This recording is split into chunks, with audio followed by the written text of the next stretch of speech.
Bonjour l'Hexagone, bonjour Côte d'Ivoire, Sénégal, Togo, tous les pays francophones d'Afrique. Je vous donne bonjour, je vous donne un bonjour aussi à l'île de la Réunion. Et toujours des questions posées. Est-ce que Jésus avait les yeux bleus? Jésus était blond? Était un Européen? Non, Jésus n'était pas un Européen, Jésus était juif. Les juifs, ce sont des personnes basanées. Hein? Du coup, il y a des peaux basanées.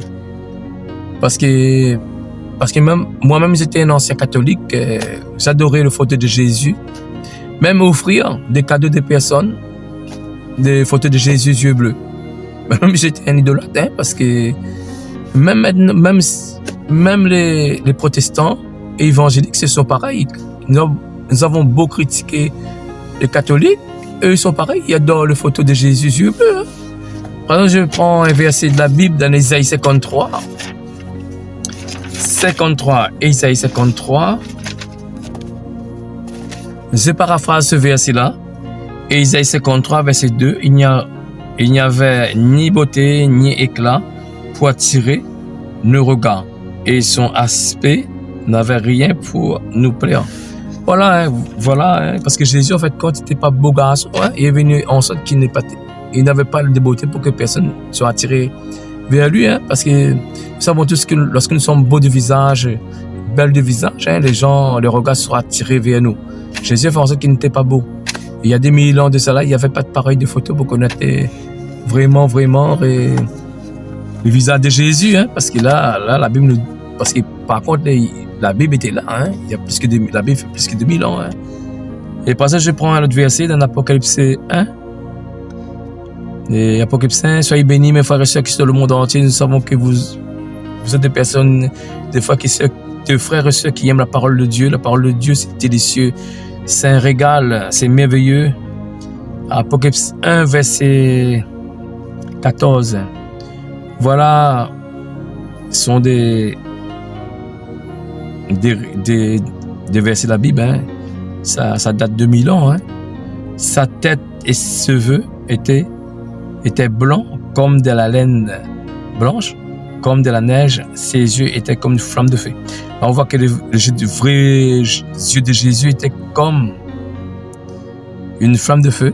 Voilà, hein, ses yeux, là on ne dit pas que ses yeux étaient bleus, étaient comme des flammes de feu. Et ses cheveux blancs comme de la laine. Voilà. Voilà mes frères et sœurs, le vrai aspect de Jésus. Et par exemple, on prend aussi on va prendre un verset par exemple dans Galates 3. On va prendre ce verset-là, je vais lire. Galates 3, verset 13. Et ce message de Jésus, c'est jamais un message de condamnation, c'est un message d'amour. Parce qu'apôtre Paul dit dans Galates 17, Actes chapitre 17, Dieu ne tient pas tant de l'ignorance, hein, parce que autrefois nous étions comme ça, nous étions des idolâtres, hein, nous adorons les photos de Jésus, nous étions dans l'ignorance. Mais Dieu nous a éclairés, hein, parce que par exemple on prend Galates 3, 13. Galates 3, 13, qu'est-ce que ce verset nous dit? Oui. Christ nous a rachetés de la malédiction de la loi, étant devenu malédiction pour nous, car il est écrit, maudit quiconque est pendu au bois. En fin de compte, la croix, c'est un signe de malédiction.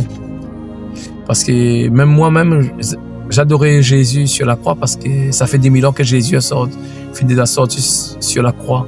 Même il y a des gens qui portent la croix dans leur cou. Même il y a aussi les protestants, il y a des personnes qui mettent la croix dans leur cou. En fait, quand tout ça, c'est un signe de malédiction. On ne peut pas crucifier des fois le Seigneur Jésus-Christ. Enfin, quand je dis encore une fois, le message de Jésus, c'est un message d'amour. Ce message, c'est pas un message de condamnation. Mais si nous sommes sincères, le Seigneur va nous éclairer. Après, on dort rapide les photos de Jésus. Et le croix de son nom porte rapide dans notre cou parce que ce sont des signes de malédiction. Voilà, parce que je vais donner encore un verset de la Bible. Hein. Et c'est un bon verset très connu dans Matthieu 7. Matthieu 7, qu'est-ce que ce verset nous dit? Matthieu 7, verset... Je vais le verset 2. Quand on vous usera le 1, verset 1. Ne jugez point, afin que vous soyez point jugés. Car on vous jugera du jugement dont vous jugez, et l'on vous mesurera avec la mesure dont vous mesurez. Pourquoi vois-tu la paille qui est dans l'œil de ton frère, et n'aperçois-tu pas la poudre qui est dans ton œil? Ou comment peux-tu dire à ton frère, laisse-toi ôter une paille de ton œil, toi qui as une poudre dans le tien? Voilà, ces versets, c'est pour moi-même aussi, parce que pour toutes les personnes, parce qu'en fin de compte, nous avons beau critiquer les autres personnes, nous-mêmes, nous avons des défauts, parce que ce verset nous dit, au lieu de balayer de la porte des personnes, pourquoi tu ne balayes pas devant ta porte? Pourquoi on va critiquer l'Église catholique? Ils adorent les statues, ils adorent les photos, et nous-mêmes, nous avons des défauts. Voilà, le Seigneur est miséricorde, le Seigneur est bon, et Dieu est miséricorde, et Dieu ne tient pas tant d'ignorance. Soyez bénis.